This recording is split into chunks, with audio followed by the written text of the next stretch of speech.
Ce procès tant attendu depuis 15 ans, il n'y aura pas 3, mais 2 prévenus à la barre ici au tribunal judiciaire de Paris, tout simplement car le tribunal a demandé une disjonction, c'est-à-dire qu'il y aura 2 procès distincts. Le premier concerne Alfred Marie-Jeanne, l'ancien président de région qui a été excusé aujourd'hui pour des raisons de santé. Son audience est reportée au 17 septembre 2025. Une expertise médicale approfondie a été demandée par le tribunal, même si il ne risque de ne plus jamais comparaître vu qu'il est âgé aujourd'hui de 89 ans selon ses avocats.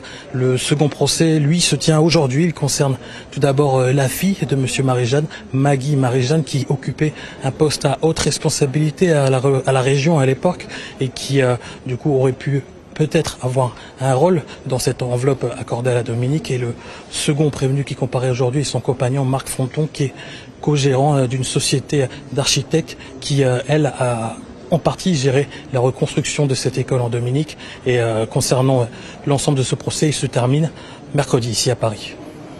Daniel Marie-Sainte fait partie des 7 témoins convoqués par le juge du tribunal correctionnel.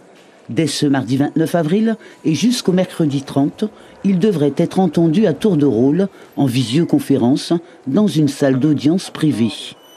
Dans le même temps, quelques militants du MIM et du Grand Semblé s'organisent pour soutenir Alfred Marie-Jeanne, leur leader emblématique. Je suis là en soutien à Alfred Marie-Jeanne parce que je pense que c'est un homme intègre et que nommer Marie-Jeanne dans l'histoire d'argent, ça ne correspond pas au profil du personnage. Et je tenais à l'affirmer très clairement. N'oubliez pas que c'est à partir d'une lettre anonyme que cette affaire est partie. Et puis Marie-Jeanne a porté plainte et la justice a montré que l'auteur de la lettre anonyme, c'était Louis Clusol. Une lettre anonyme signée de Gwyn Powott, publiée dans le Canard enchaîné et saisie par le procureur de l'époque.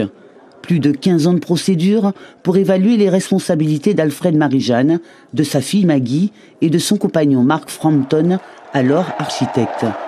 Ils sont tous 3 soupçonnés de faux et usage de faux sur la construction de 2 écoles, l'une située à la Dominique et l'autre à Grenade, une affaire renvoyée à plusieurs reprises. Je ne suis pas déçu, je m'attendais à ça, mais c'est une lâcheté. Je peux par conséquent renvoyer.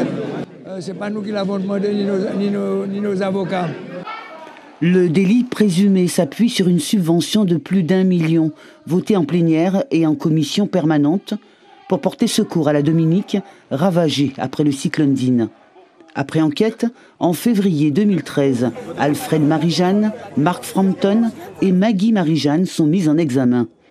La justice reproche à l'ex-président de région d'avoir présenté au contrôle de la légalité de fausses délibérations et d'avoir favorisé Mark Frampton, architecte certes, mais compagnon de sa fille Maggie. Il y a une suspension de séance, pourquoi? Il y a une suspension de séance parce que la défense, compte tenu du fait qu'Alfred Marie-Jeanne n'a pas pu se déplacer, donc le tribunal a demandé une suspension de séance pour examiner quelle est la décision qui sera prise. Pour des raisons médicales, le procès d'Alfred Marie-Jeanne est renvoyé au 17 septembre 2025.